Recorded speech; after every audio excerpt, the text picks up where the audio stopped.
are now listening to the Dignified Delinquent. Hey, it's just sophisticated ignorance at its best. I don't want to say everything I say is right, but some of this stuff makes sense. And I got news for you. If you ain't laughing, your ass is the problem. Yep, it's your boy Jerry the Great, and you are tuned into a brand new episode of the Dignified Delinquents. We are here looming a decision. Vanessa Nessa's in the building. How you doing today? I'm good. How you doing? Blessed and highly favored, not covered, but smothered.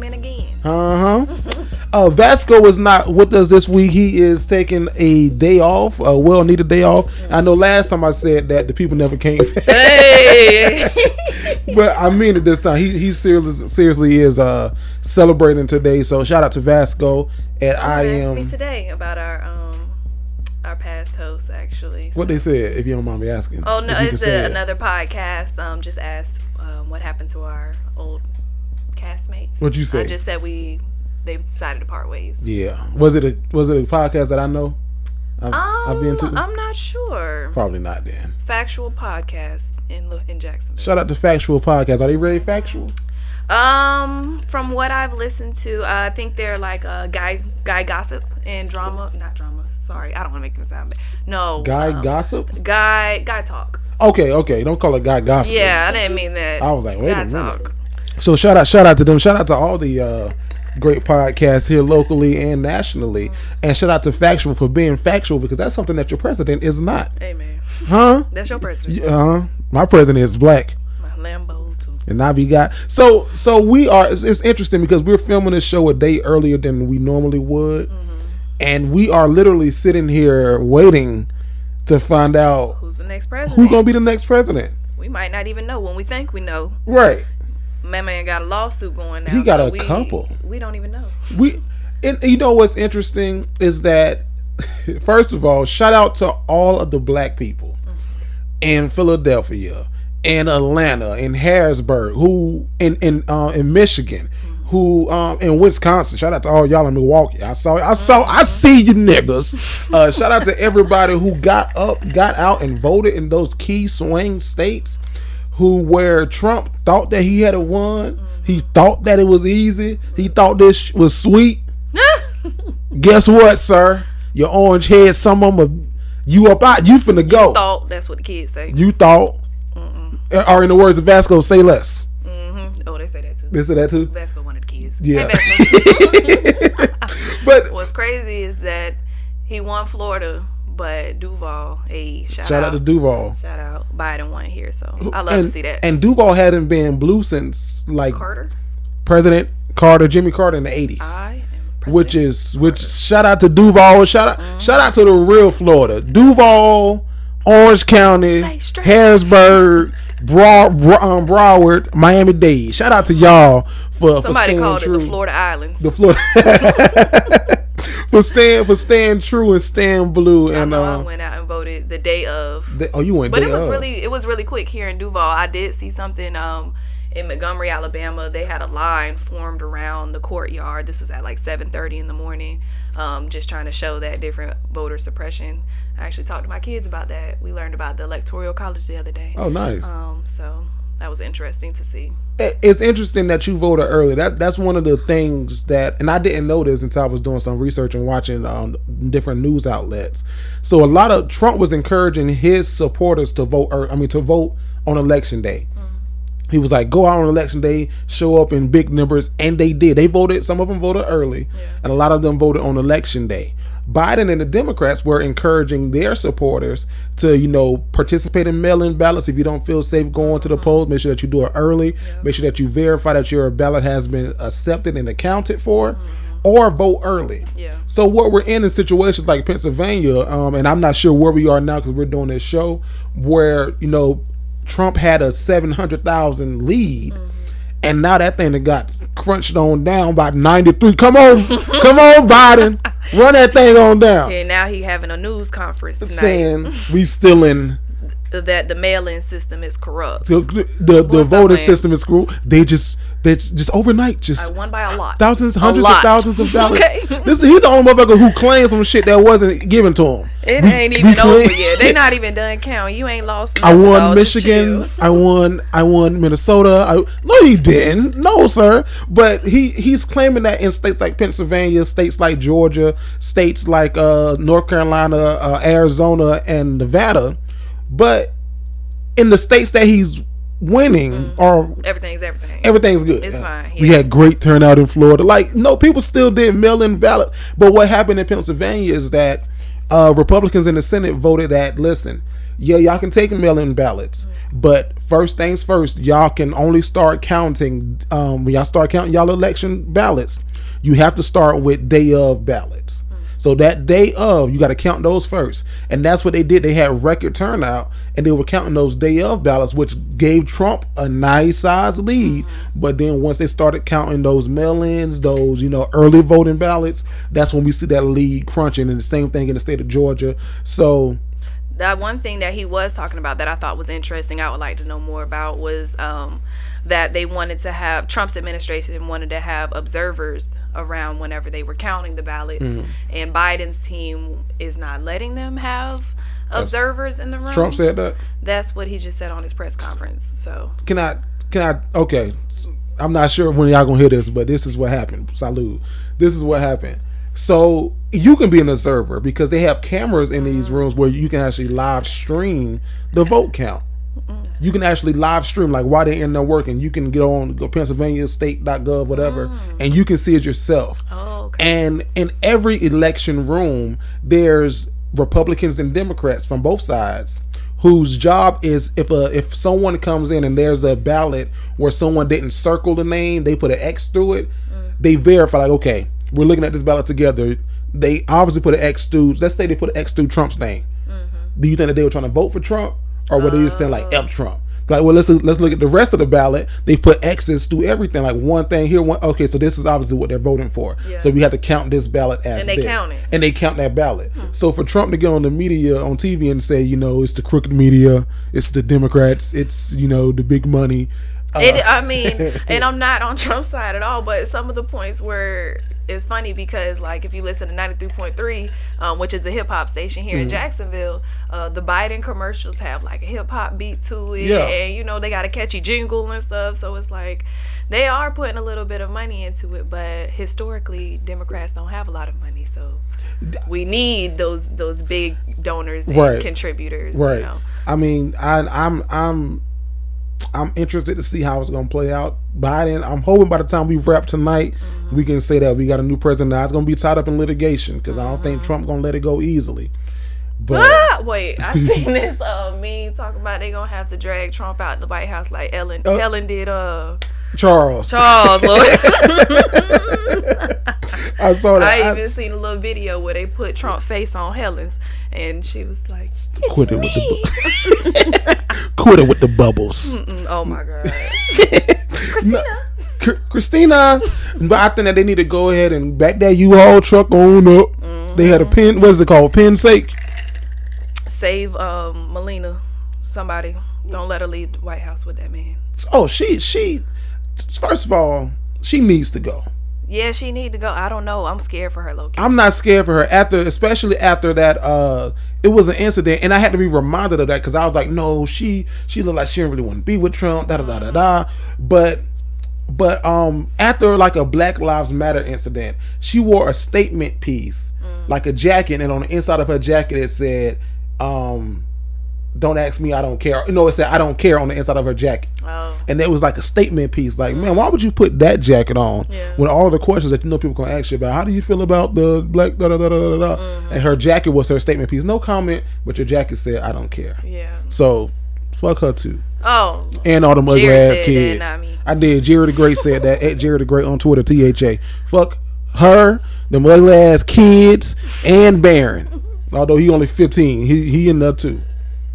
Who is Barron? That's the young one. That's the youngest. That's their son together, Melania and Trump's son. They got like a little 14, 15-year-old son. Oh, okay. Fuck him too. I ain't know about Barron. They kept him hitting good. Because we knew all about Sasha and Malia. You know, he saw them on the forefront with the little dog.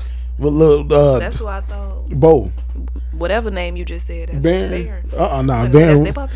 No. I didn't know. Trump is the dog. I like your shirt. Appreciate you. I like your shirt. No, this is exclusive. You can't just get this right now, but I wear a lot of you can't get it right now. But you can get it right now. You can get it right now. The Dignified Delinquents, we have merch on Etsy now. Ooh. We'll put the link in the comments. So by the time you see this, you can go shop. But here's some of the styles you might see. We'll also have tumblers and mugs, sweatshirts, hoodies. If something you want to see that we don't have on there, let us know. Where can they find it, Jerry? Jerry the Great, THA.com.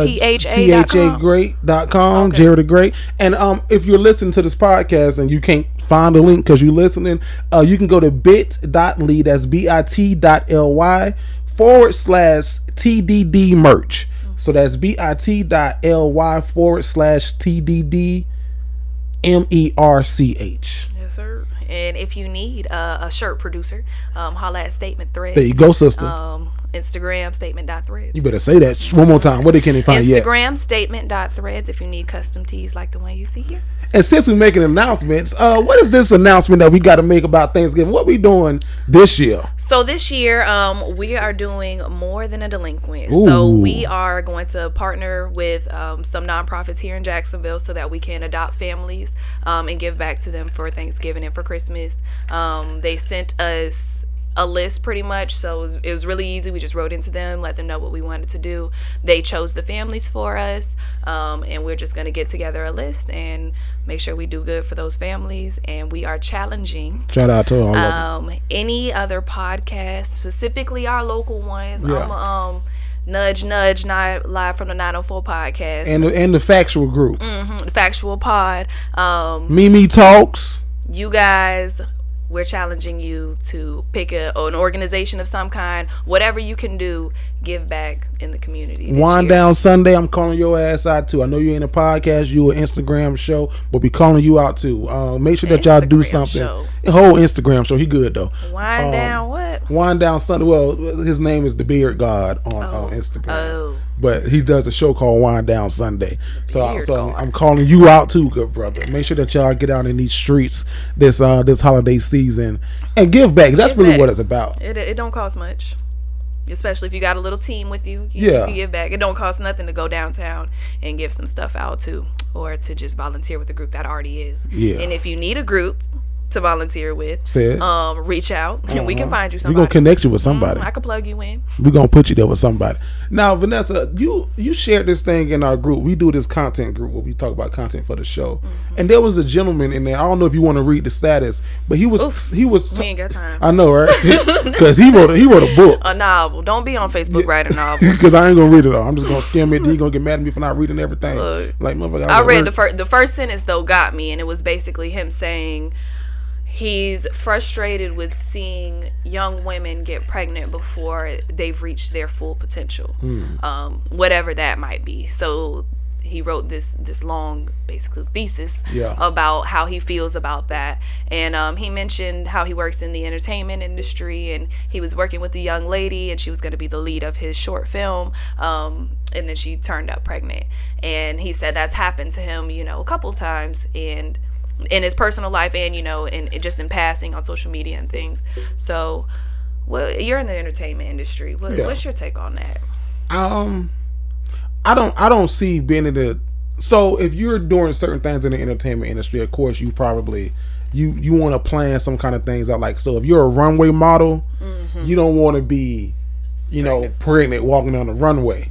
Know what I mean? If you're on the bubble just about to, make it, like, you just signed a deal with Fox, ABC, whoever, BET, and now you got to say, hey, we're getting ready to shoot this pilot for the show, but hey, Laura, listen, I'm pregnant. I can't do it. So if you're in that situation, I get it. But if you're doing a local short film, a local short film, I don't think that he's in the position to make that statement about what people are doing. I didn't think about it like that. Yeah, I'm gonna agree with you. No slating to him, because I get he take his stuff serious, and you should. But at the same time, sir, how much were you paying? How much money did she lose? Right. From her not being, and if you're really good at your craft, and if she told you she was just like, she told like, hey, I just found out. women don't show until when. Sometimes it varies. It depends, but yeah, sometimes like they might not show until 9 months. So I think my mama my grandparents didn't know she was pregnant until she was in labor. See, yeah. So some women don't show. So he didn't have to not cast her because he could have still even if she was showing. Excuse me, he could have. There's ways to film around that, like when Kerry Washington was pregnant on Scandal. Yeah. Put a purse in front of her lap. Have it's so ways to do it. So I didn't get from an entertainment standpoint. I didn't get a statement, and even from from the accomplishment before pregnancy, I didn't get that either because I know a lot of women who have kids and went on to do great things. My sister-in-law had 2. I think was pregnant with a 3rd, and was just finishing from her master's program. So I mean, it's doable. Yeah, I don't trust nobody who. I agree with everything that you just said, but I'll also say as a single woman, I'm in a relationship, but when I say single, I mean not married. I don't think I'm in a position, not in a monetary sense or anything like that. Just as far as my professional accomplishments, I would be a little disappointed. Yeah, if I got pregnant right now with everything that I have going, like I feel like I have like maybe 4 large wheels turning. If I can get all of them to go in the right direction, look, I'm on to something. So, and I think being pregnant would really, what do they call it? Throw a wrench in the thing. Throw a wrench in my plan. I want to say though, and like, because I think. I told my therapist this one time. I was going to say psychologist. My therapist this one time. I think that women have it harder when they're like when the baby's there, and she was like, because she was asking me about school, like, are you going to go back and get your master's? I said maybe when I get older, once we have kids. She's like, well, why not do it now? Why wait till you have kids? I said because if we have kids, you know what I mean. My wife, she already have hers, and like I can take a break, I can go study while the baby's in there with her. She's like, oh, that's just so. Why would you say that? I was like. Hold on. So you're saying because your wife already has hers? No, yeah, she has her. So you could maybe take a break from working? Well, no, I could take a break. Like I was saying, I don't think that. This is gonna sound bad. I don't think that. Come on, I don't think that men. I don't want to say that we aren't too demanded when a baby is a baby. Like it's great for the guy to be there to jump up at 3 o'clock in the morning to go make a bottle or whatever. But I think oftentimes if a mom is breastfeeding, I was gonna say if that's where you going, I'm 100%. Yeah. So I was saying it in that sense, and she was like, "Well, it's not just gonna leave the response." I was like, "No, that's not what I'm saying. I'm just saying men have more leeway. Yeah. Okay. Women have to deal with a whole lot more and have to go through a whole lot more. And oftentimes they're the ones who's jumping up at 3 o'clock in the morning."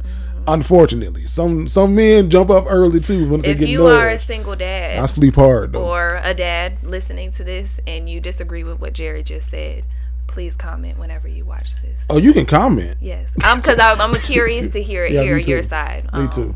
From a dad's point of view. Yeah. And then I also want to say that none of us have kids on this show. I know. I always want to. Hey, we ain't got no kids. Yeah. Just disclaimer. We can't move like everybody else move. Yeah. No shade to anybody that had a child or you're pregnant right now. You can still do it. Hey, we believe in you. You can move like you want to move. For me and my house. That's for me and my house. I'm gonna wait as long as I can, but let me knock on wood real quick before I leave.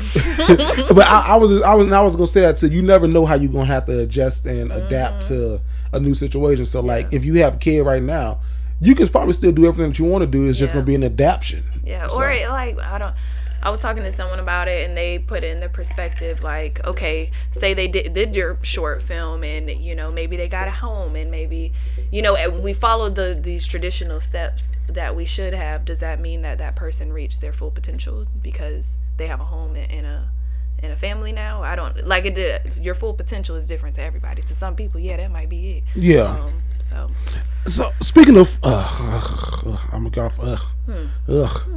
Speaking of full potential, because you hit that word and it triggered me. That word triggered. I've been arguing all weekend. And you can't argue. I could believe that. What you a persistent man. You are firm in your values. The hell you saying on the show? No, which is all things we appreciate. I've been arguing all weekend, from Friday, Saturday, Sunday up until now. I've been fighting for us college students the college graduates. I've been fighting for anybody who's ever attended college. I've been fighting for you, swinging hand, nail, tooth, candy bar. I've been fighting for us.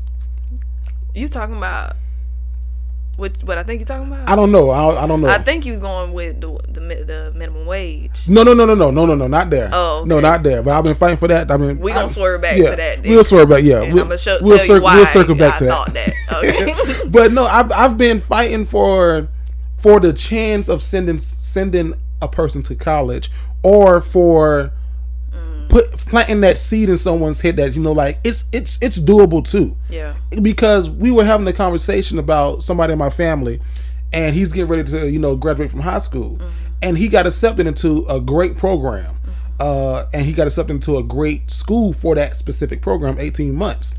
So I congratulate him and everything, and I just wanted to know, why didn't he want to go to college? Because oftentimes, if you don't see it in the immediate household, you have to venture out to it. But then, like, if it's not touchable, you don't really know. Then you got people telling you, like, okay, this is what you should do. If you want to make money, you know, you got to do it like this. So, like, for him, his thing is that he wanted to make money. He wants to make money, and I can commend that. He's a hard worker. He works hard. He reminds me of how hard I worked when I was his age. I was gonna say, because that's kind of rare Yeah. with this age. Yeah, he works hard. And his thing was that he thought college was high school all over again. So he always was like, no, I don't want to go to college. I don't want to deal with 4 more years of school. Da da da da da da da da. I was like, why not? He's like, I'm not gonna like it. I said, well, if I gave you chocolate cake, you never had chocolate cake before.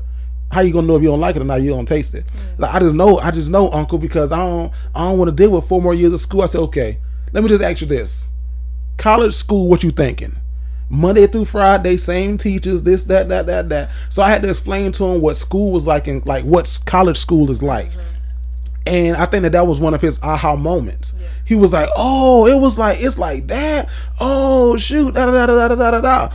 And I was on the show. I think I got pinned against the corner by multiple people, and it made me feel some kind of damn way. Like I was leading him down the wrong way, because they were like, "Why would you convince him to try that route when, you know, he already had a plan, and he needs to have a plan?" And I was like, he doesn't have to have a plan.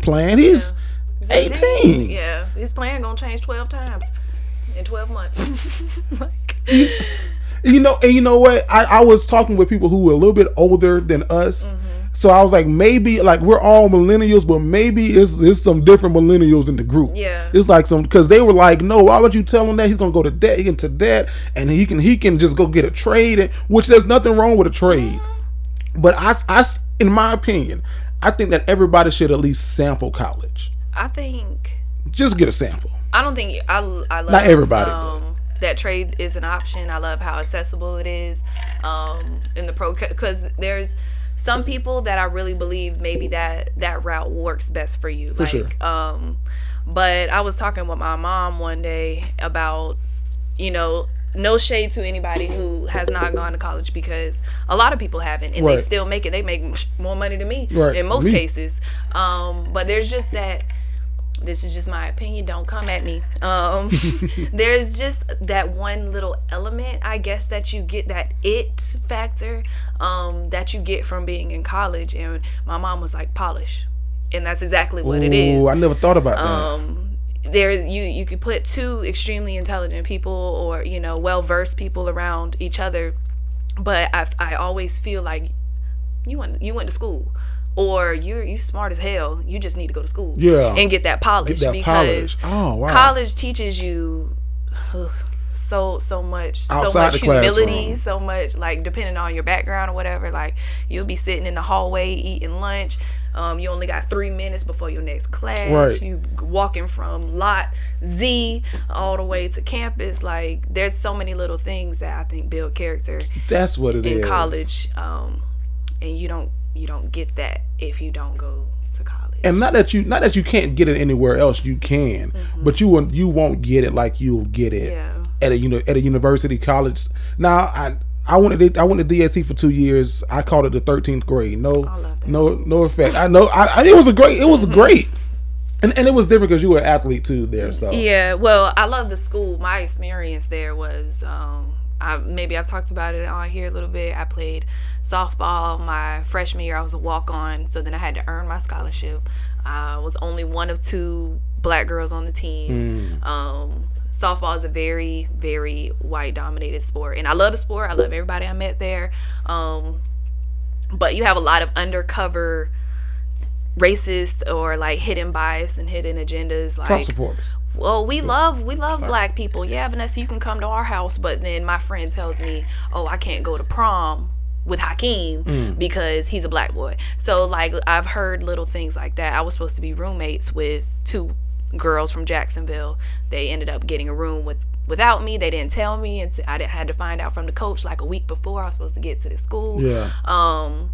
And I don't have anything else to blame that on other than my race. So I had a lot of little things happen to me while I was there on that softball team. But I loved it. I'm thankful for that opportunity. But anyways, I forgot where I was going. No, but would you talk I just about, went down that road. But that's part of your college experience, though. Yeah. And then when I got to UNF, which is another predominantly white school, for sure. I was definitely a loner there.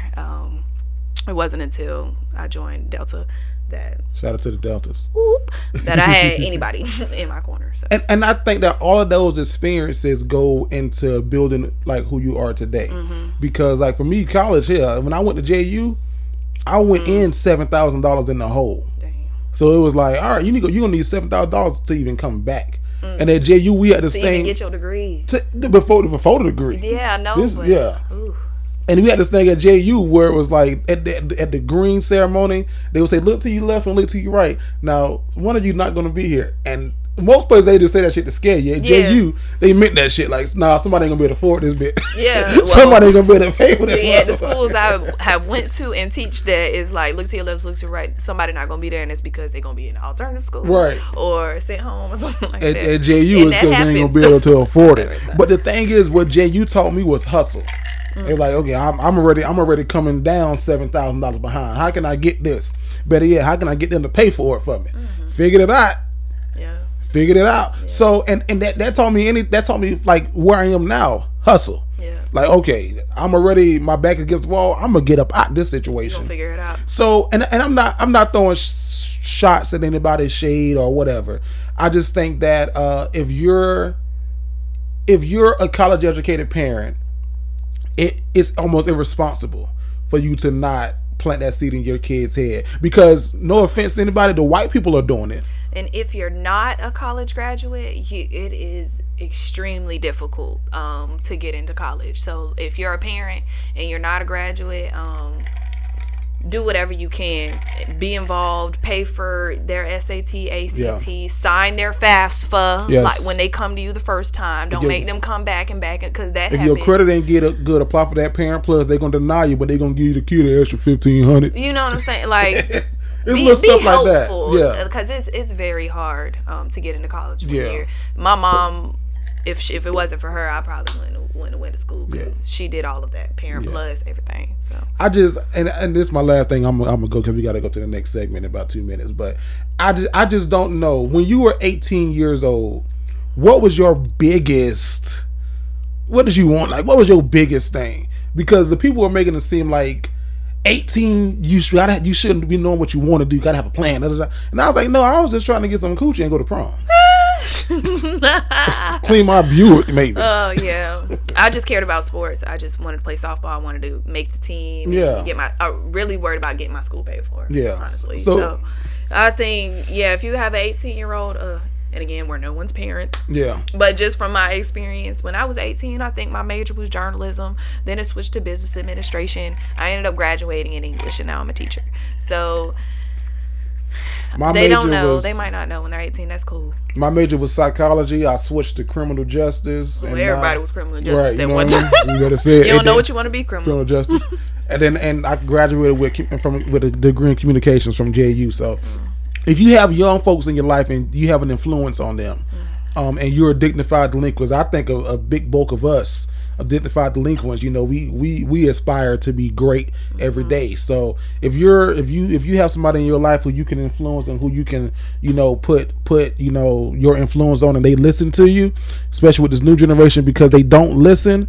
Plant that seed early. Plant it. You plant it. Auntie plant it. Grandma plant it. Like, if maybe they won't listen to you, but if you, everybody in the village, God daddy texting, hey, what's up with your grades? You know what I'm saying? Get everybody in the family involved. A football coach, everybody, and they'll listen. And I just got a producer note too.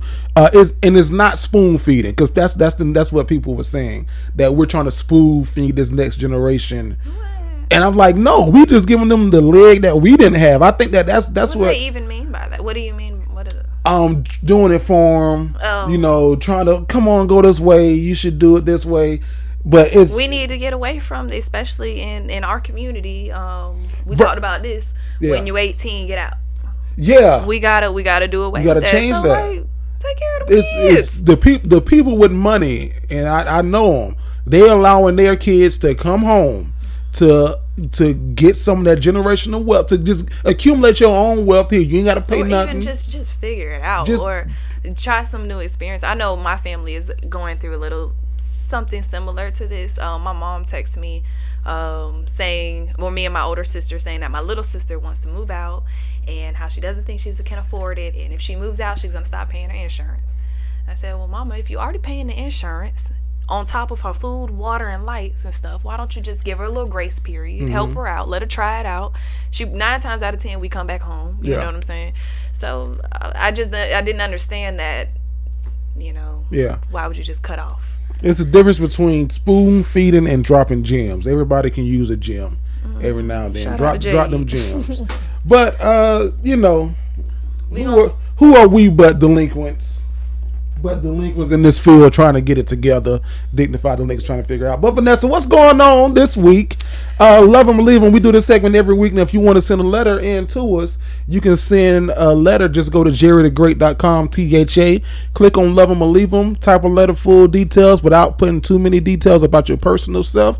Hit submit, and we can read your letter on this show, like we're going to read these two today. What you got this week? Yeah, we got some good ones. The first one is called He's 10 and I Don't Trust Him, from Miami, Florida. Oh. He's 10 and I don't trust him. My fellow delinquents, do I love her or leave her? Let me start off by saying this has been one of the best relationships I've ever been in. The communication is solid.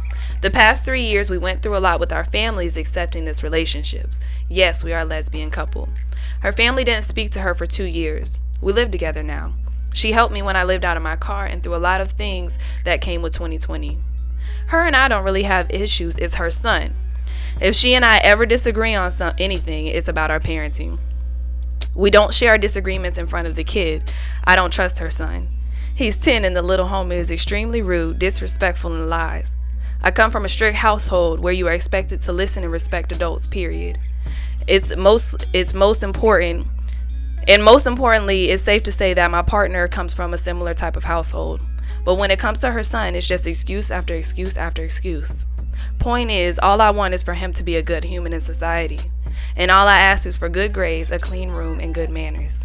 And it's irritating that you constantly have to ride his back for everything and for anything to get done. It worries me because when this boy becomes a man, the world isn't going to make excuses for him. In my opinion, this is an extremely important age for creating good habits in every aspect, from learning how to eat properly at a table to self-hygiene. It comes to a point where I'm constantly having to bite my lip just to keep my sanity. Help! Should I continue to voice my opinion or just let it be? Sign, the kid is coming between us.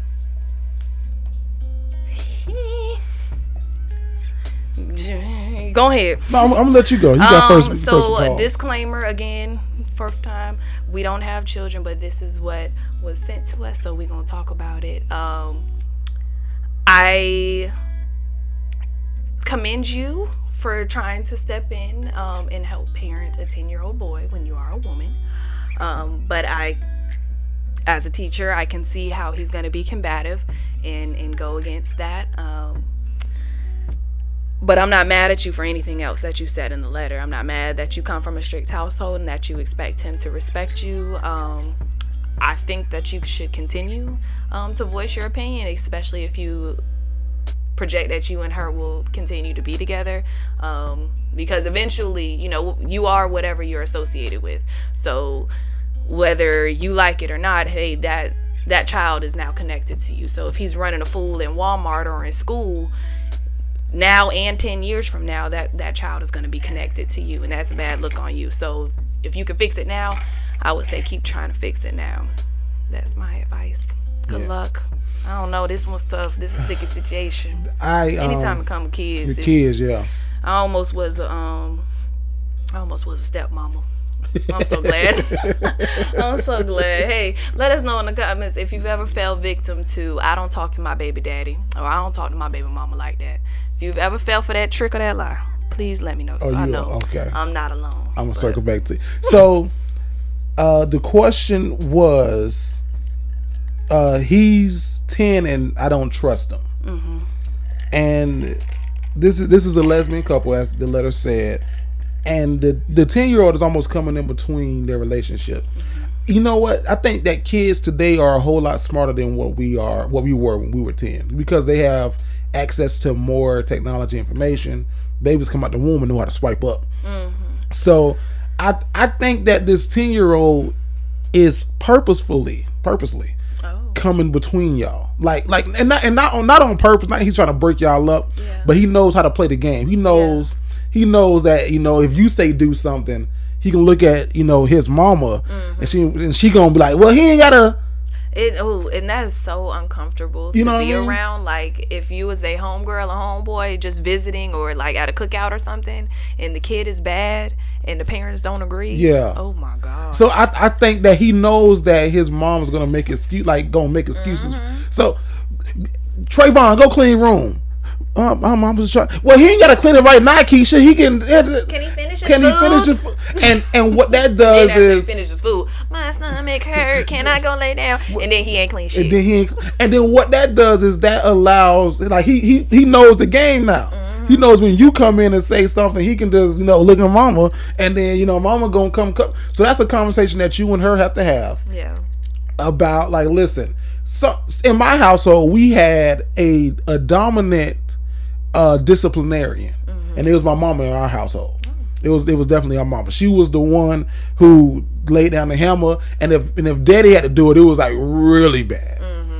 So I think that in y'all household, y'all have to establish that dominant disciplinarian, because right now he's just running amok. Like he playing the game. He know really what to do. I'm confused about kids this young though, who are this bad. Like, how are they allowed to be this bad? So I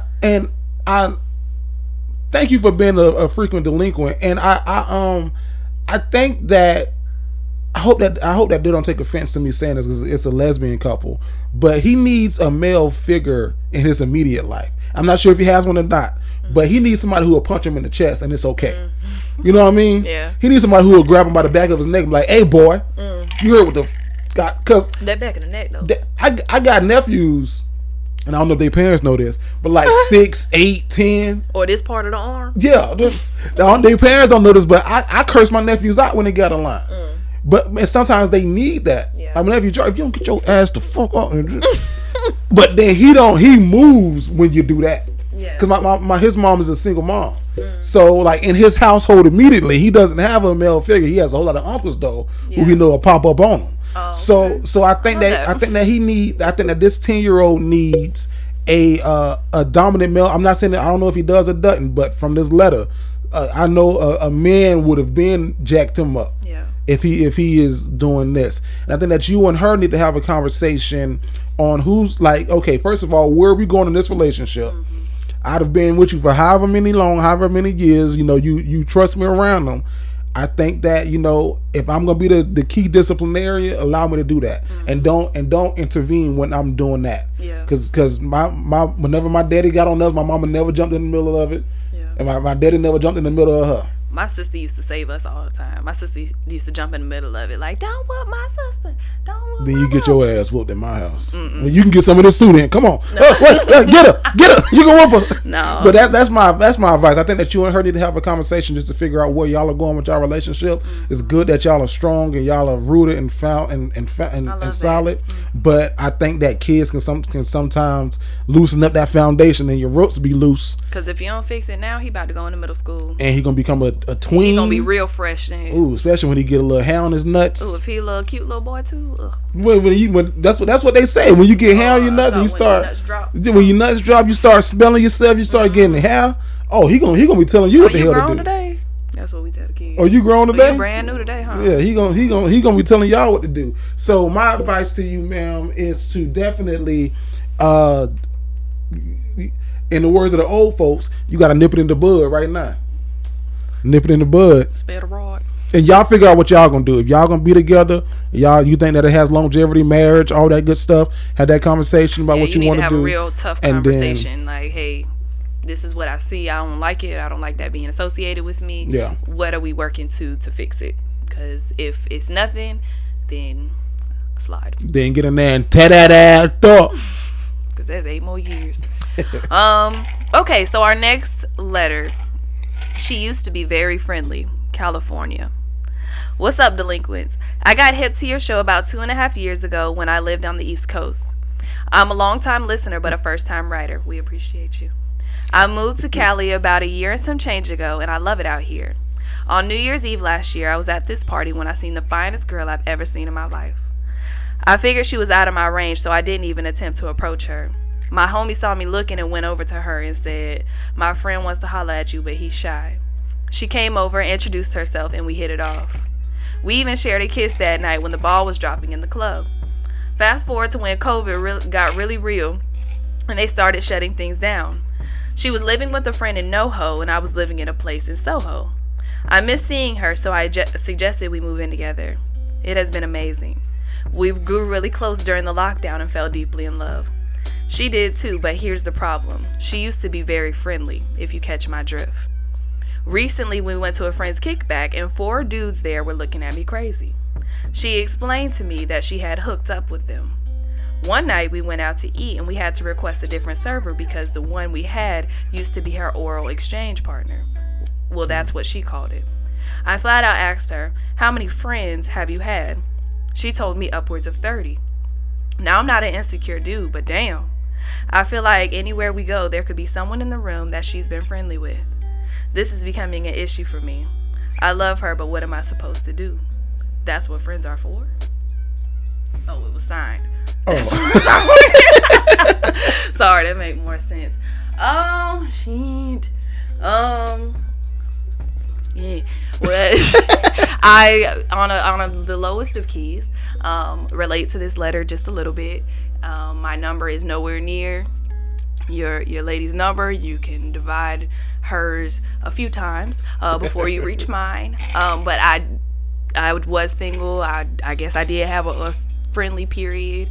And there's been maybe a time or two where I have to tell my current boyfriend, like, hey, I know we're going to this place and such could be there.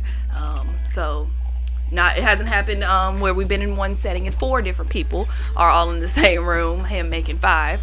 But in a time or two in our year together, yeah, I've had to say, hey, buddy over there.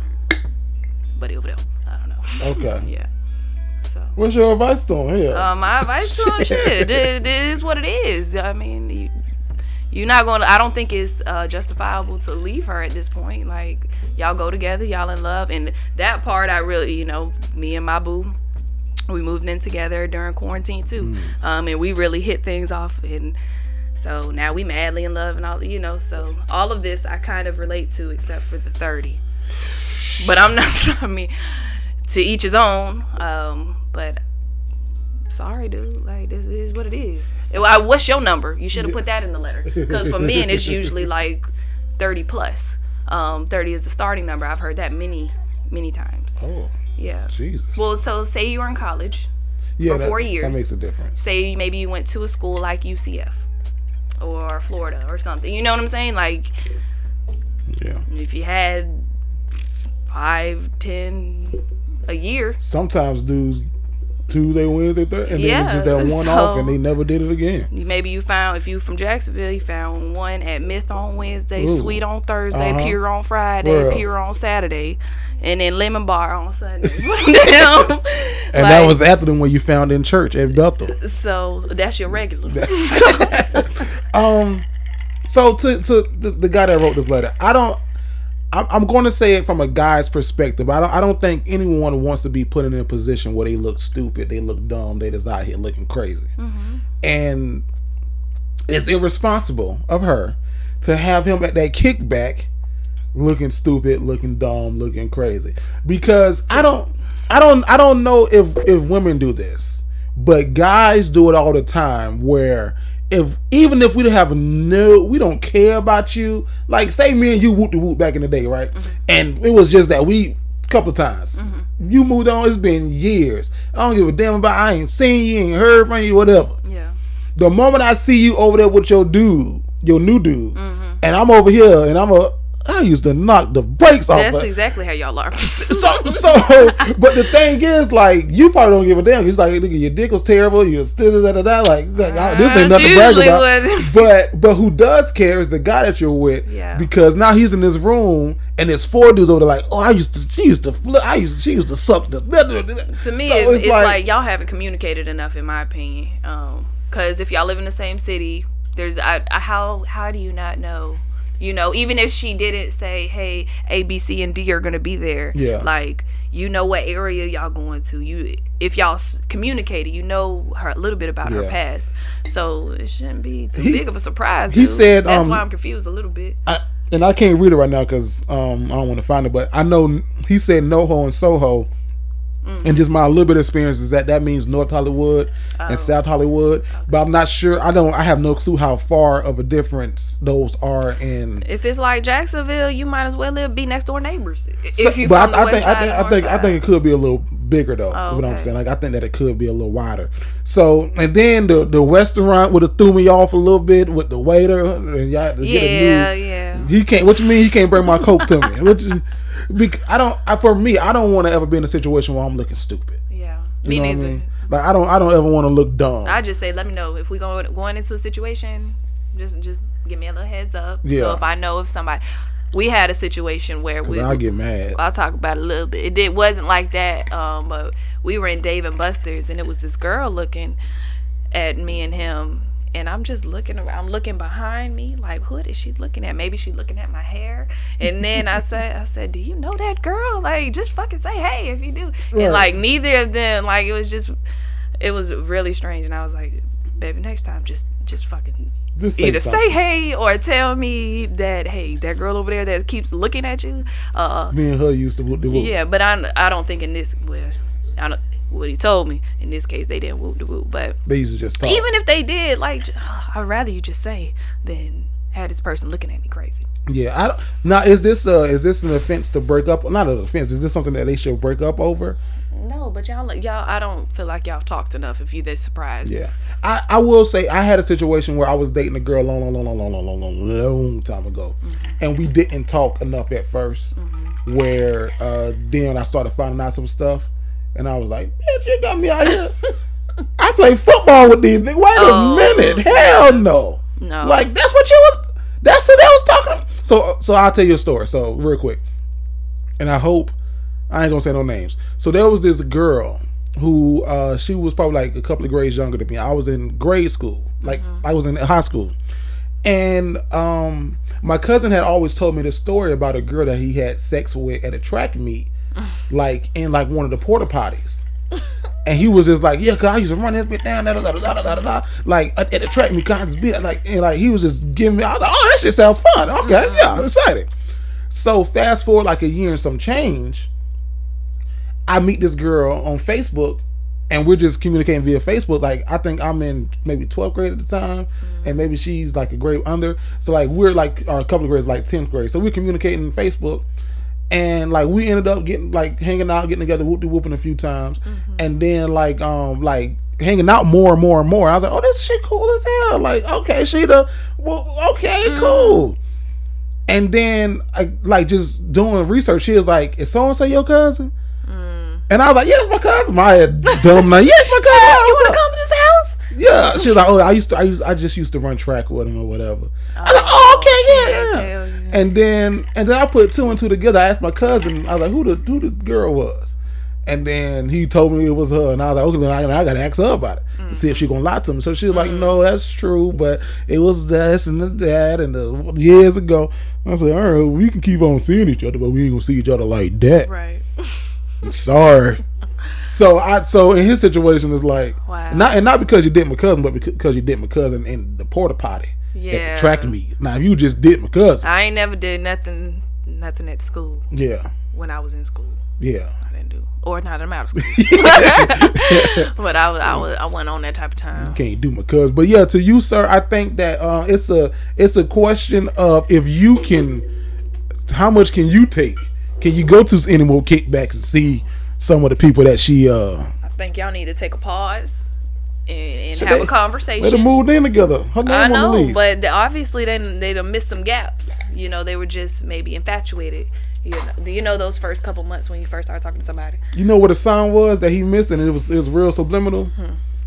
When she kissed him when the ball dropped. Man, no. I'm just saying. You had just met her. You was the shy guy. You ain't never kissed a girl on the first hangout? Probably not. No. On the first one, no, don't let me lie. A girl that I liked, or just a girl I was trying to. A girl either. A girl. Within 5 hours of meeting somebody, have you kissed them? No, I'm not gonna lie. I would say yes, but it was nothing to the extent of like, you know, how he was feeling. Okay. Like I my intentions were clear while you here in my bed at my mama's house. I'm watching Martin. I'd have seen this episode 48 times, man. I ain't Cold so funny. I used to have somebody invite me over to watch when I used to go to DSC. They told me I don't share enough on the show, so I'm gonna share this story. My thing was I would tell a girl I was allergic to denim, and she would believe you. Like a damn fool. Ooh, I didn't know. Oh my God, I don't want you to get sick. Yeah, you see me sneezing. I dang start sneezing till you came in. You can't sit on my bed. What about cotton? Taking off her damn shirt. Oh God. No, I ain't had nobody bamboozle me like that. Well, everything that I put myself in the situation, I was a lot of times probably the aggressor. So, Take it off. Wait a minute, man. I'm just trying to get to know your name. Honestly, that's kind of how yeah. Okay. Yeah, even before it gets there. Like, if you DM me a couple times, I'd be like, here's my number. Get out my messages. Like, just text me. And let's go from there. Yeah, so I think that you and this young lady have a conversation. It ain't necessarily nothing that y'all gotta you know break up over, but you just want to know. You need to know some more. You just want to know. You just want to know. So, Jared, what we got this week for What the Florida? For What the Florida this week, should I do like Vasco? You should. I should do like Vasco? Mm-hmm. Here we go. Yo! So this week in What the Florida, we got... It's your boy, a.k.a. Vasco, a.k.a. IM.VSJ, a.k.a. the best vlogger you know, a.k.a. Wave King 360, a.k.a. Dang. I'm gonna bio memorize. Here we go. But this week in What the Florida, we got, I'm gonna try to do like him. We got a woman is accused of receiving $165,000 in reimbursements from Amazon. But right now, Jerry, run the intro. I don't care what part of Florida it is. The craziest people in all of America are in the Bronx in Florida. It's distilled. It's just like, it's pure. It's 100% pure. Uncut Florida fuckery. Yo! So, Tampa, Florida, Hillsborough County. A 32-year-old Florida woman is accused of receiving $165,000 in reimbursements from Amazon. But this is how she did it. She got it in shipping costs that she never paid. So, investigators from Hillsborough County Sheriff's Office said that Hoa Timber, she was Asian too, took advantage of a loophole in Amazon's policies by making it appear she had paid to return packages. Instead, she was using old prepaid labels from the company. She's accused of second-degree grand theft and was arrested on October 23rd. And an arrest affidavit said between March 2015 and August, she was reimbursed $399 each for about 42,000 returns. Sheriff's office officials said that she used 31 Amazon accounts all linked to an address in the Tampa suburb. 11 of the accounts have been suspended by October 21, the date the affidavit was filed. And according to the affidavit, Amazon could only produce pictures and documentation for around 5,000 labels dating back to early 2020. The sheriff's crime unit conducted an investigation, and Amazon conducted their own investigation. She faces up to 15 years in prison and a fine of $10,000, but she was released on bond for $7,500. Well, number one, Tampa is a shady place, so I'm not surprised that it's from Tampa. They full of scammers and weird people out there. And then number two, if you're gonna scam, you got to be smart about it. You know, you can't take. You got to know the caps. Because like when I worked for the daycare agency, they're only gonna sue you once you hit a certain number. So you could get that free service. You can get them fools. You know what I'm saying? You could scam anybody, but don't get greedy, because that's when you're gonna mess up. But if you pay attention to how much, keep it proportioned. Yeah.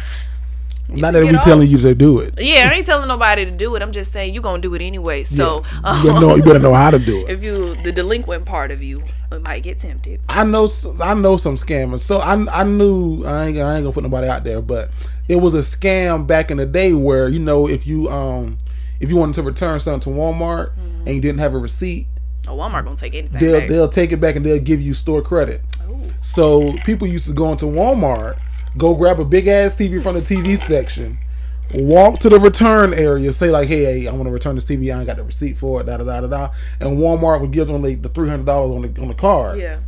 And then they'll take that card, sell that card for $150, whatever the case may be. Who mad? But the thing is, like you just said, Walmart has all these these retail stores hire shoplifter preventers to work. They see your dumb ass walking in here, grabbing the TV, going to the self checkout. They checking the receipt, so like they're gonna let you build up enough, because $350 ain't gonna be enough to hold you. Right. But when you come in here and do it 10 times. What's 10 times? Or you go to every Walmart in the city, or stuff like that. Right. Then they wait for your ass out at the door, and that's crazy. How you get caught. Now, have you ever scammed anybody, or like scam mess? Because nothing this serious, I'm sure. No, I've never scammed. I think I might have dated a scammer, but no one I've ever scammed, and I think that they earned the name scammer because what they would do. One of the things would pay the cable bill and the internet bill, and a little tip, all Visa numbers start with 4011. So you just finagle the rest of the numbers. They're going to accept you, and then maybe like a couple days later they'll kick it back. You just put in another combination starting with 4011 and choose Visa. For MasterCard, they have their own little combination. You just got to Google their combination. So I know for a very long time, that's how some of our bills were being paid. And when I finally found out months later, because I'm like, oh, okay, he's getting stuff paid. Lights are still on. Camera's still on. I'm not asking no questions. But once shit hit the fan and I had to ask questions, that's what he told me. So I've been scammed by a guy that used to live with us. Well, don't have roommates if you're gonna be grown. Yeah. And live with your significant other. I would strongly suggest against roommates, but we let one live with us, and every single time he sent us a payment, something was wrong with his bank account, something was wrong with his Cash App, his PayPal. He was short. It was always sometimes the Cash App we would get a notification saying that the person refuted the charges, or just all kinds of stuff. So I've been scammed. The closest thing I've done to scam would be when you use your credit card. This was my college days, and right after college. So say you got like $2 on your credit card, but you ain't got no gas. Go to the gas station, fill your tank up with them $2. Yeah. You got to pay that back though, but many a times. I'm still paying that back now. Actually, I just maybe a month ago, I paid off my first credit card I ever got. And I got that out of college. My Discover will get your ass. Oh, you gonna Discover? They got you. Man, look, you like, oh, I only gotta pay back $25 a month. That's it. That's it. And I can buy whatever I want. That interest on your ass. And then that 25 turned into 35. And that 35 turned into 55. And I'm like, oh shit, I ain't got 55. I ain't got that. I had 25. Y'all ain't see I wanted that. So I have the nickname of the finesser. That's what a lot of my alarm brothers call me. So I wouldn't say I ever scammed anyone, But I don't finesse some stuff. Yeah. Like in college, how you talk about college earlier. In college, you know, you're a hungry college student. Mm-hmm. You ain't got no money. So what do? I would, you know, call Pizza Hut and be like, hey, I ordered a pizza last week from this address, da-da-da-da-da. And they're like, well, we don't see it in the system. So like, yeah, y'all ordered. I delivered it here, but it was cold when it got here, da-da-da. Well, we're going to go ahead and... week? I would say that. No. I would say that. And they would honor it? They would honor it. Okay. I would go to Waffle House and then like, this is probably going to sound fat and ridiculous, but I will order food and like, okay, like, I got a grit bowl from Waffle House. This shit is good as fuck. Mm-hmm. I'm going to want one again next week. Let me go ahead and call them while I'm driving back to school. Like, hey, I just left from up there. This grit bowl is fucking horrible. Like, it's terrible. It's the grit that. So okay, well, sir, what's your name? So like, I had orders all around town. Yeah. So I just pop up into places. Jerry, the manager, know. My name is in the book. You one of those? Can I speak to the manager? No. I don't want to talk to the manager. I'm just want to let you know my concern. That is my mama, boy. I pop up there. The manager know, Jerry. Yeah, that whole order. Yeah, I need that whole thing remake. Thank you so much. Wow. No, but I started doing that when I was in high school though, because like I was the youngest and my mom was working a lot, and I ain't have a lot of shit. You ever stole? I don't know, because I got bad juju. I stole one time. Me too. Go ahead. My juju so bad. We went to and I didn't even steal technically. We went to a Chinese buffet here in Jacksonville. Me and all my line brothers, and the lady came and took like everybody's cards, but she never brought me a ticket to like pay for my food. Yeah, and I never raised the issue. So I was like, that's stealing. And if you do that, don't. But I'm not. Get don't your do check. it. You know you ate. Don't do it. So then I went. We were staying at the district. Or at least my wife was staying at the district, and I dropped my cell phone in the toilet on the humbug. Like, how the hell? So I was like, ooh, this some Freaky Friday shit. Mm-hmm. This how they did on Freaky Friday when they ain't want them damn fortune cookies. Yeah, so this one time, I've only stole once, promise. Well, besides from like, everybody steal from like your sibling. You steal your siblings' clothes? Mm-mm. Oh hell, been there, done that. Once. Okay. I got my ass beat. Like, been there. So I stole from in Walmart. Not so much Walmart, but more like Publix, Winn-Dixie. They used to have the bins of individual candies, and you had to pull up the lid, and you could go and get however many of the candies you wanted. I don't know that they have that now. Not anymore. No more. I hope not. That's nasty. Yeah, that now. COVID make you think everything nasty. Well, even before COVID. Well, yeah, but now for sure after COVID, I be watching movies like, spread out. Like, it's just a movie. Social distance. But. No, I asked my mama if I could have one. I was probably like 5 at the time. She told me no. I took some anyways. And we were at the we get all the way to the car. My mom notices and she makes me walk back in the store and give the stuff back to the cashier. Ooh. And the cashier was, now that I'm older, I'm like, probably like the cashier was like, how sweet. But I was extremely embarrassed and like cried, and I hated that moment. Yeah. But I would suggest doing that. People steal from Walmart all the time. They would steal the pictures. Like, they developed the pictures. You got to take them to the front and pay for them. And then they would take the chicken from the back, because they give the chicken and the things in the back, and you're supposed to pay for it at the register. This? Your people used to do this? Yeah. That's them Palm. Where you from? Daytona. Man, my friends, though, used to, the Orange Park Mall, across the street used to be Target. And we used to go on Saturday nights, and my friends used to be in there stealing, or like in Claire's stealing earrings and stuff. And I used to be like, why are y'all like, my mom, not that we were rich, but if I was going to the mall, they'll give me 10 for the movie and maybe 10 to shop or whatever. So I was like, why? We don't need to steal. I got 10. I got $10. I can get it. Yeah, we didn't need to steal. I didn't steal, but I had family members who did, like close cousins, distant cousins. So like, we were going to Walmart. I point to what I wanted. Like, there it is. Mm-hmm. That's the definition of a dignified delinquent. We need to add that. Like, hey, we not the scammers, but we know somebody. We know somebody. Somebody asked me the other day, and I don't know why they asked me, but I do know why they asked. But they was like, "Do you have any novelty documents?" And I said, "What is a novelty document?" I'm thinking something like freaky, and they were like, "Oh, I just need to fake an address." And I'm like, "So you asking me for fake stubs?" Oh, I gotta.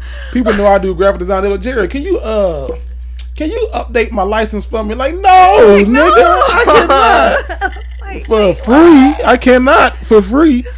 Are you asking me because you think I'm resourceful, or are you asking me because you think I'm gutter? Like, I cannot do that. I will not do it for free. And if you use fake stuff, let me tell you how identifiable those are. You're not fooling nobody. We know. We can see it. Unless I know some people who done got some fake stuff, and then they like you got to put it through the scanner a couple of times, so like it's a reprint. Oh, yeah. So then it looks like, oh, okay, this is a copy of a copy of a copy. So, just make sure you erase the website where you're making the fake check stub or the fake document, because some people leave that on there. So this week, Vanessa, what do women want to know this week, or what do people want to know? This is interesting. This one's more like a unisex question, but how much of your relationship, being that you have different business ventures happening, how much of your relationship do you put on social media, and why or why not? Yeah, that's a good question. Can I ask you first? Yeah, you can. Yeah, so because I don't. This is a great. I'm curious to hear your answer. In the past, right now I'm really business and goal oriented, so I got a lot of things that I'm trying to do.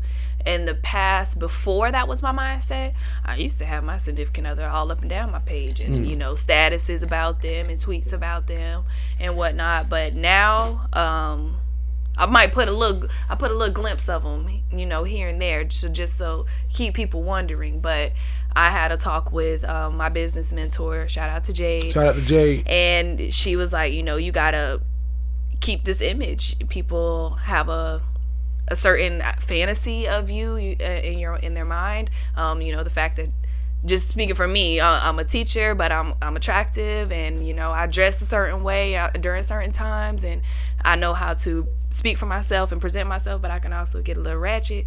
So people like those things, and they don't want to see a man next to me. So I only put him on, I would say, out of 100%, my man makes it to the gram maybe 10% of the time. And it's interesting that you say that. There's this a great comedian, and she's also an entrepreneur. Her name was Kiana Dancy.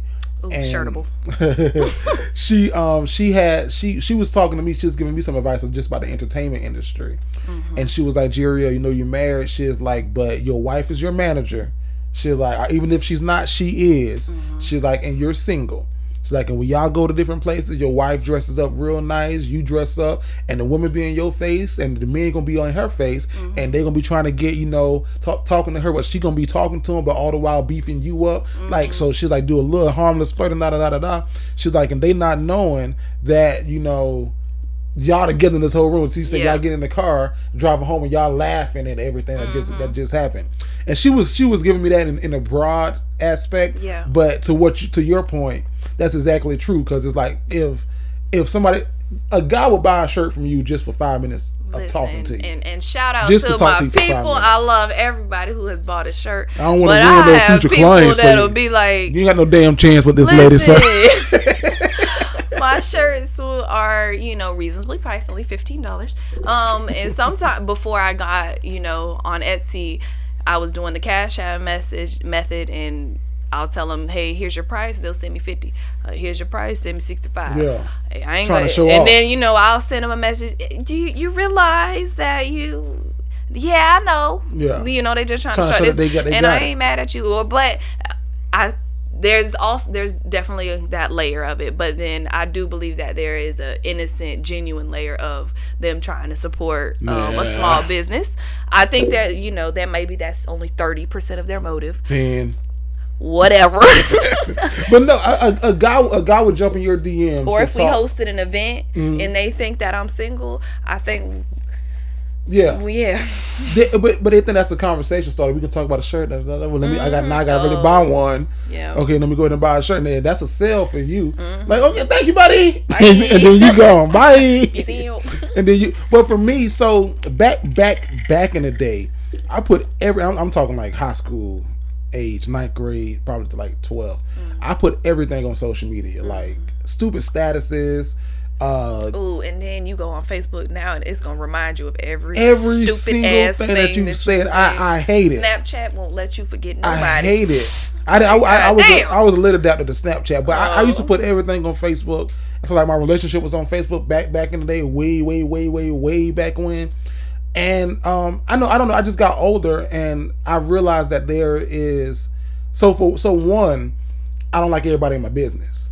That's one thing. So you gonna know as much as I tell you. So like clearly I'm in a relationship on Facebook. It says it on my profile. If you go look at my profile picture, I'm doing this with my hand. This ain't no purity ring. Right. You know what I mean? But for me, my social media is just is strictly entertainment. So if you get on my Facebook page, I'm either informing or entertaining. Is one of the two. If you get on my Instagram, I got to the point now where I really did a whole purge of my Instagram. You know what? My significant others today actually suggested, like, hey, let's make you a new Instagram page, like one that's just whoever I am. Just purge it. Like, just purge yours. No, but I got anxiety about getting a new one. Yes, but I do agree that my current one could use an uplift. Right. So when I say purge, I'm like, don't delete everything, just archive it. Oh, okay. So that way, all my pictures in there, because I have like upwards of like 4,000 pictures on my Instagram at one point. No. So I paid two of my nieces like what, $20 a piece, and it took them a long time to go through all them pictures and to archive them. So how much you paid them an hour? No. You heard what I said. Yeah, 20 a piece. You raggedy. Yeah. so they went through and they purged it for me, and I was literally like at 3 photos, and now I try to keep it under 100 photos now, just because the thing now is the Instagram stories, whatever. Yeah. But yeah, because I used to use my social media as a just dumping tool until I found out that I can archive it. And then my Instagram is linked to my Facebook business account, and I'm in the scheme of things, I'm a personality, I'm an entertainer, so I use it as that. Yeah. So and not that I can't post my wife, but I post on my stories, like especially on Snapchat. Yeah. She gets posted on my Snapchat a lot when I did the little bald headed thing. That shit was so funny. I definitely was like, oh, I know she's so irritated with him. but to a lot of my social media is just that I have to exhibit this persona of Jeriel the entertainer. You know, he's a personality. He's gonna be funny. I'm coming to his page for this. Yeah. So and then Twitter. You know, Twitter's just a shit fest of whatever you was thinking right there. You could be tweeting about your boo. That might not even be real. Yeah. So that could be your puppy. Right. On Twitter. I tweet about my wife a lot not a lot, but I tweet about her on Twitter sometimes. But it's nothing crazy. It's like, you know. It's like, hey, I tweet about my relationship too. Yeah. So I definitely try now. And it's like just started this year. Like once I started building my businesses. But I am realizing the importance of, because, you know, you used to look at some things that people post or look at the their caption. I'm like, damn, she put a lot of thought into that caption and all them damn hashtags and, you know, all this and that stuff I used to think. But now that I'm in the position I'm in, I'm like, bitch, think of some hashtags and, you know, make a thoughtful whatever. Because if you go to influencers page and people that are getting paid for their Instagram, they got some thoughtful captions and they got some hashtags. So I'm definitely trying to use mine for this coin. So and if you're a person who, if you're in a relationship and your partner is asking you why you ain't posting me a lot, and you're just an average Joe who posts everything else, then that could be a problem. Yeah, that's different. But I think in our situation, we're business owners. We're I don't know if you call yourself this yet, but you're an entertainer. So I think we're in different positions as to, not that we have to be strategic, but we kind of have to be strategic on what we post. Yeah, for sure. Like I think about it so much now. Like especially like with my stories, I'm like, I don't want to post too much. Like I don't want to do too many polls and let that be it. I need to put more pictures of myself, and I don't. It's constant. My mind is thinking about. It's almost exhausting. It was somebody on my anniversary had posted a picture of I think my wife was in Orlando.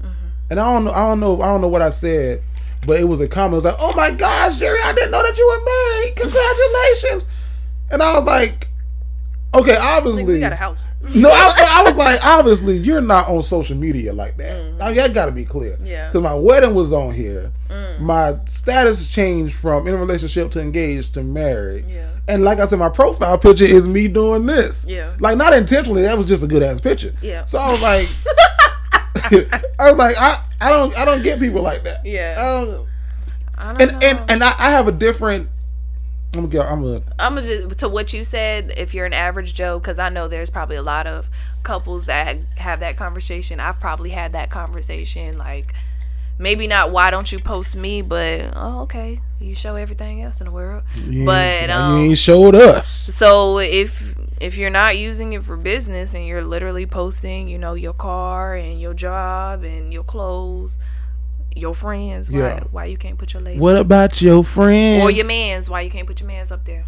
And I work in social media as a career, and I'm a brag a little bit. I done built up some big brands in the sense of not necessarily big like Nike, but like universities, jobs. I done built their accounts up to where like I go back and be like, bitch, y'all see that turning point. So I get how social media works, and I hate when I get on social media and people be trying to tell me how social media works. I'm like, it don't fucking work like that. Listen, I would love to. I can't wait till I can hire a social media manager.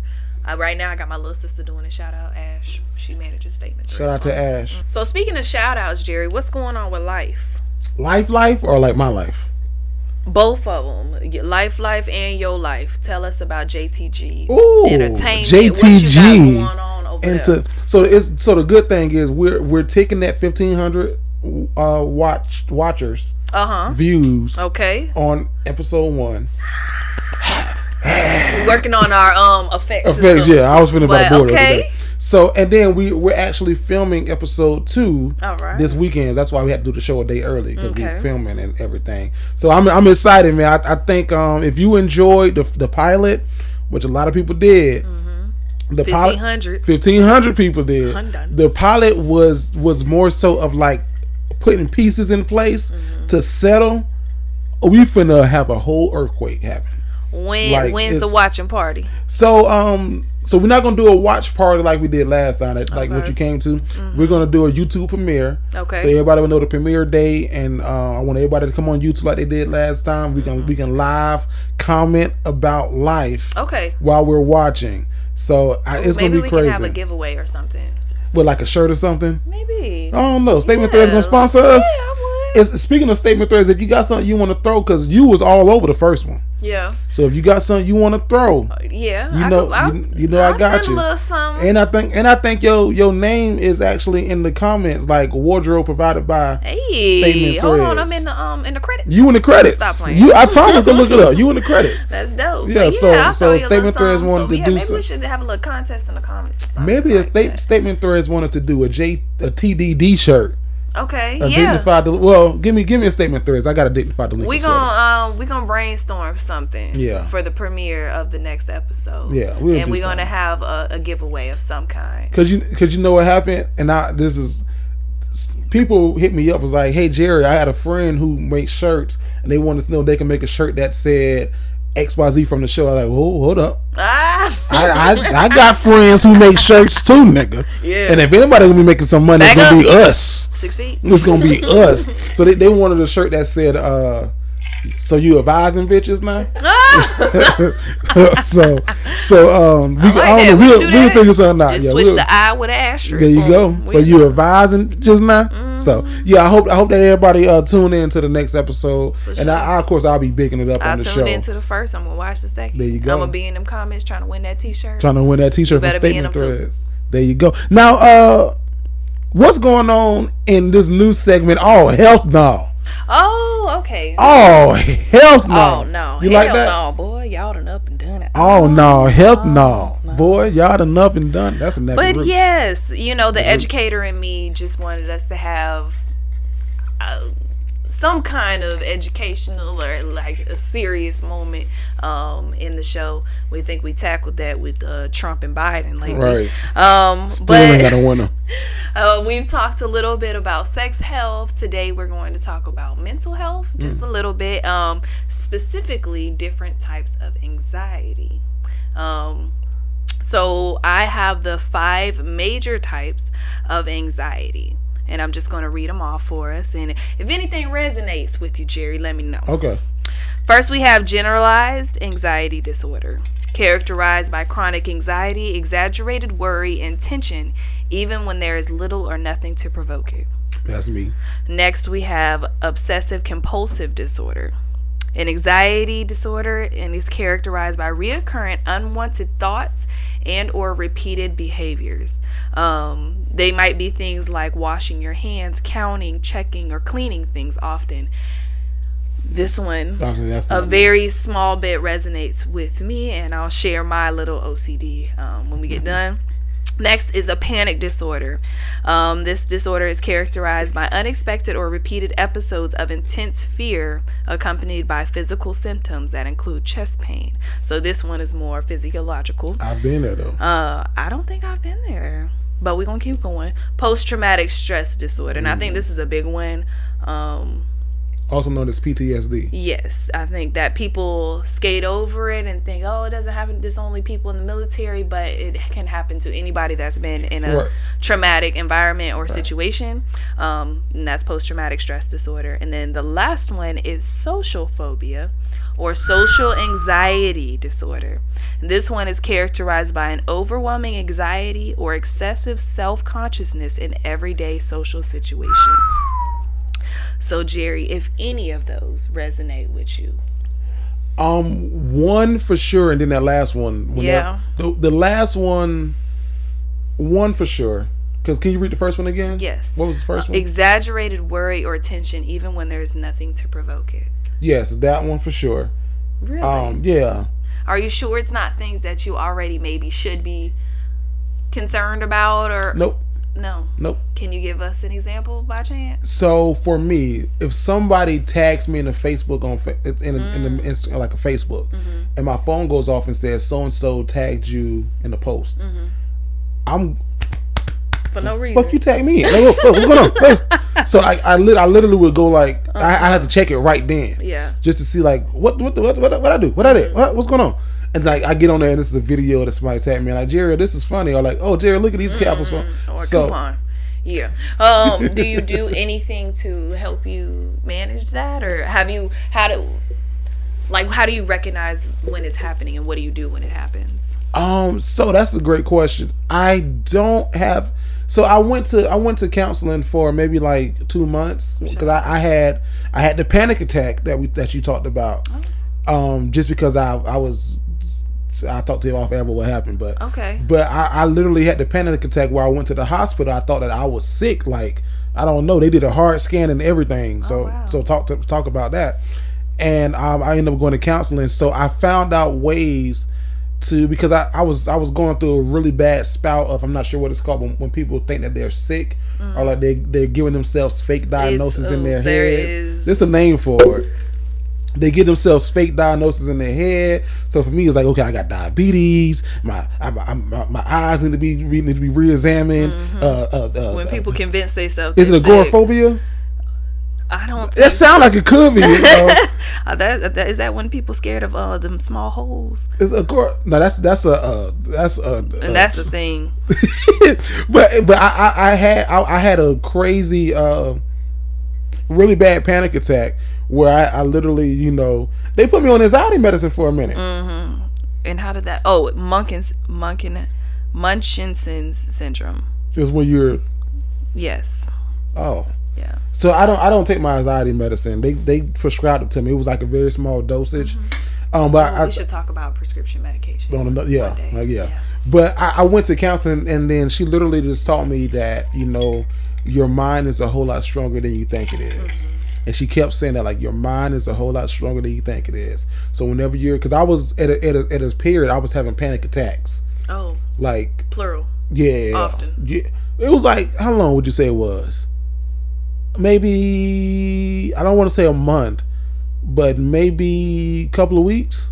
Like a month and a half. Month and a half? Yeah. Month and a half. So shit, that's longer than I thought it was. Like I would have like just like spouts of my, and all anxiety really is, and I'm not minimizing it at all. Yeah. But what it really was that my brain always runs 100 miles per minute. So it was like that with like 4 feet on the pedal. So my brain was doing this like overtime. So I would have like I can be good having a regular day, and then like if something didn't feel right, like what was that? For real. Yeah, it was crazy. Wow. So I would literally have to, like, if I was at work, I have to close my office door and like sit back and have to like use some of the techniques of like, okay, we got to take deep breaths. And you use them. Okay, we got to count. Hold it for 3, count. And I would have to you literally have to bring yourself back down. Yeah. So I had to bring myself back down to a place where it was like, okay, Jerry. So you didn't take the medication. Well, at that time I was taking medication, but and I think that in my mind, I think that a lot of medicine is placebos. Mm-hmm. So I told myself that this medication was a placebo, so I wouldn't get addicted to it. Okay. So I don't take it anymore because I was like, Jerry, you don't need the medication. Mm-hmm. You need to learn how to calm yourself down. Yeah. And like so that's eventually how I beat that. That's interesting. Yeah. I love that you were prescribed something, then you went to a therapist, and they gave you other techniques to take care of it. So that's dope, because what we see now is, especially they feel like the kid is bad or out of control, take the medicine. But for me, the only one that really connects with me was the OCD, and I think I do know where it comes from, actually, but I have this thing really bad about locking doors, and if anything is left on. So, and I think it stems from, so my parents got divorced when I was like 12 years old. Prior to, every night I can distinctly remember my dad going to the front door to make sure the door was locked and going to the back, doing that every single night. When my dad didn't live with us anymore, I assumed like every night I had to go make sure that the front door was locked. And 10 times out of 10, it was already locked. Right. Once I got a cell phone, I had to lock the door, take a picture of the lock. So for a long time, I had, like, if you went through my gallery, I would have a whole bunch of pictures of locked doors from the inside, especially if I was staying home alone. If I'm the last person to leave the house, I used to have this really bad thing where I would have to jiggle the knob several times, like maybe like 5 times. Get in the car, and then by the time, if I'm not thinking about that the whole way to the car, I'll sit down in the car and be like, damn, did I lock the door? And I'll go back and check. If I don't do that, I'll drive off 5 minutes down the road. I'll be about to get on the expressway. Like, damn, did I lock the door? And I'll drive all the way back home. So that, and then the last one that I did, and all of these things I think I've kind of grown out of, like, but very recently, was if I was in somebody else's area and I used the bathroom, or like it was my time of the month, I would take a picture of it. Not of it in the toilet, but like the clean bathroom afterwards, to ensure that everything was gone. Like, I never had a bad experience where somebody came back and was like, hey, you left, da da da da, but that was just always an extreme fear of mine. Like, ain't nobody gonna catch me slipping. So I would always take a picture, and so I had pictures of doors and toilets in my phone for a long time. What was the last one you read? It was the social anxiety one. Social, yeah. And what was the details of that one? Pretty much just being uncomfortable in situations around other people, and having anxiety whenever other people are around, like speaking in front of other people and putting yourself out there. So that's my biggest one. Yeah. And people will see me and be like, how the hell? Well, they say the biggest fear is public speaking. Well, see, but that's the thing. Like, I don't mind public. Like, I actually get gassed up when I have to speak publicly. Yeah. And I thrive on that shit. Like, if I'm in control of the room, that's cake. Like, a lot of people can't do that. Like, can't go out here and speak in front of 1,000 people. I've done it many other times. But what I don't like is, so like someone's like Driptober. Okay. Shout out to Driptober. Shout out to Live from 904 having Driptober. Get your tickets. I was gonna say, I will not go to that. Okay. And not because I don't want to go and don't want to support, but because of my social anxiety. Is it intimate gatherings? Is it medium-sized gatherings? Is it that it's not your event? No, it's not. It's not that. It's any place where I can go where I might be judged. For your outfit? For what? For walking on my tippy toes. For this nigga walked in here and almost tripped. Like so like. Oh, Jerry, baby, bump them people. No, I tell the kids. So like my cousin threw a birthday party, and I wasn't gonna go. because I was like, I don't think I want to. I literally started talking myself out of it after I told her I was going to come, and I was like, I don't know if I want to go, and like I literally talk myself out of it. Like, even when I go to do pictures for like at weddings and stuff, like some people don't think about this stuff, but like I analyze, okay, like how am I gonna look taking the pictures? Like how am I gonna look taking pictures? So like shout out to Pompey who does an amazing job. Like she goes in person, boom, boom, boom. I think I know what you know Pompey. Yeah. But for me it's like, okay, like did I look stupid as fuck when I took the picture? Like, yeah. It's like small shit like that I would literally spend countless time beating myself up like, well, you look stupid as fuck when you did that. Yeah. Or in the sense of like, no, you don't want to go because you're going to look dumb, you're going to look stupid, you're going to look, you know what I mean, they're going to talk about you walk on your tippy toes, you did that, your shirt was too tight. So like, it's for me is like, I don't want to give people a reason to talk about me, and I think that is negatively. Yeah.